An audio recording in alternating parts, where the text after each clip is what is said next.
is in a bun. I have a hair in my bun. I wanted to do it with hair, having them down, whatever. Hello guys, and welcome back to my channel. Today I'm going to be doing something a little bit different than I usually do because I don't really have any idea of what to paint today, and you know how it works with these arts and crafts. When you're just not inspired, it's usually not worth making a video that's not going to be the same quality as you usually make, and I don't really feel like it. So I thought I would give you a little peek into what I work with on a daily basis in my paintings, the materials that I use, the canvases, the brushes, the paints, because you know, I always put it in the description, but I realized that I don't think you can possibly imagine what I mean behind all these markings and stuff. So let's get started! So I'm gonna start with the brushes. So first off, I have all these, so there are 6 brushes, 3 flats and 3 rounds. I actually bought these in IKEA because I saw them there and I didn't have any brushes at that time that could be used for like some good paintings, and although I don't use much of those anymore, like the round ones, pretty thick, I used to use this tiny one for like details and stuff because I didn't have anything else. But I still use these 2 big ones for backgrounds because they are really good, really soft, and they put up with the paint really well, and I just like them. They're really thick and I would say pretty good quality for the fact that they're from IKEA for like no price at all. Next off, I have 2 fan brushes. I have this one, which is a little old. I bought it just because they didn't have anything else. I don't really like it. It's a little too hard, but I still kind of use it for like grass and stuff. Then I have this one. This is brand new. I bought it yesterday. It's really soft. I am yet to use this one. I haven't tried it yet, I didn't have any opportunity, but I hope it's gonna exceed all my expectations and I hope I'm gonna fall in love with this one. Then I have these 2 brushes, one flat and one round. I've had these for ages. I think my mom gave them to me just for the beginning of whatever I want to do. The flat one is a little fluffy at the end now. I use it for clouds mostly, so it's a little bit ruined. The round one's still really good. I still like it. I don't use it as much as I used to, but you know how it goes with brushes. They get old, you buy new ones, they stop being used, and they get sad because they can't make pretty stuff anymore. Next off, I have these 3 brushes, 2 angled ones and 1 detail one. I bought these 2 together because I needed a detail brush because I didn't have one before, and I wanted a small angled one for like lines and detailing because I had only this big one that my mom bought for me. They didn't have anything smaller in the shop, so she got me this one, and I still really love it for like all the big patches of black paint that I need to put but still have a really sharp edge. This one's really pretty, really useful.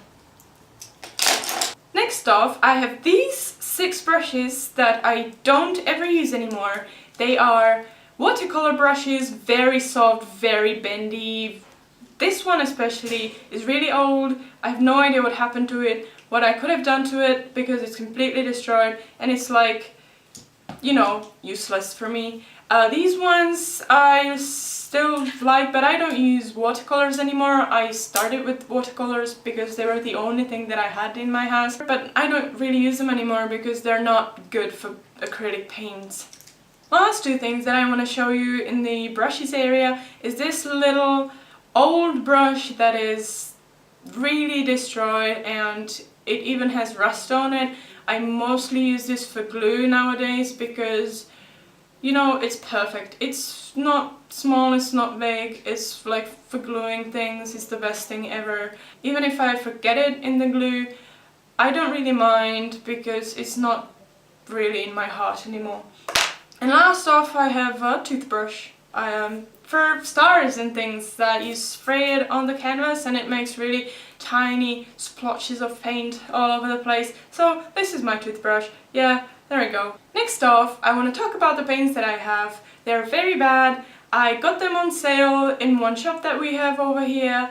They usually sell all sorts of different things, like even crafty paints and things like that. And I saw these for about £5 to £6, and I thought, like, I've never painted with acrylics before, so I think I'm gonna buy these just to start with, and if I don't like it, I'm not gonna be angry about spending too much on those.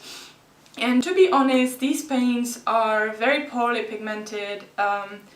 I usually, when I make backgrounds, I have to put at least 2 coats because the canvas shows through.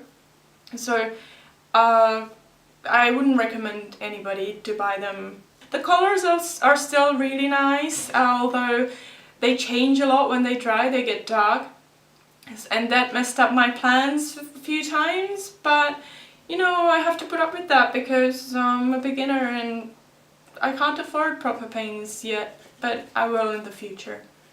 Now I want to show you the canvases that I have, that I got on the same sale as the paints. They were about the same price. It's like a sketchbook of canvases, and to be honest, I pretty much like those because it's triple primed, 100% cotton canvas, unstretched, so you can either stretch it or glue it onto a board, and the paint gets on really well. It does not lift at all, but it's really cheap, so I wouldn't say it's the best quality you can ever get, but you know, for the time being, like, it's pretty good. I like them. And last off, at the very end, I want to show you the glue that I use to glue things, the canvases usually. It's an ordinary PVA glue that you can get in any shop. I was actually really surprised about this one. It was fairly cheap in this one shop. I think it's 250 grams, and I saw about half the size of the bottle for about twice the price in another shop. So I was so like glad that I didn't buy it in that shop and I got this cheap one for almost like no price. It was about £2 or so, like really cheap. I do glue a lot of things with these, especially what I do with like the unstretched canvases. I glued a canvas onto a picture frame. You can see it a little bit here. I don't have a staple gun, so I thought I would give it a shot and try to glue it to it. I didn't know what was going to happen, and to be honest, it's stuck forever. I cannot possibly take it off. I made a mistake at one point somewhere. I wanted to take it off and like, no, I couldn't. It's just stuck forever, and I think it's really good. It's not coming off. The stretch is really good. It's very bouncy. I like it a lot, and it's just an ordinary glue and it's holding on really well. So yeah, I think this is it, guys. Thank you very much for watching. I'd be really happy if you liked it, maybe commented and subscribed, because it really boosts my inspiration to do more videos like this, because if I don't get any response, it makes me a little sad. But I would be happy if you could give me a little push. That'd be great. So thank you very much, and bye!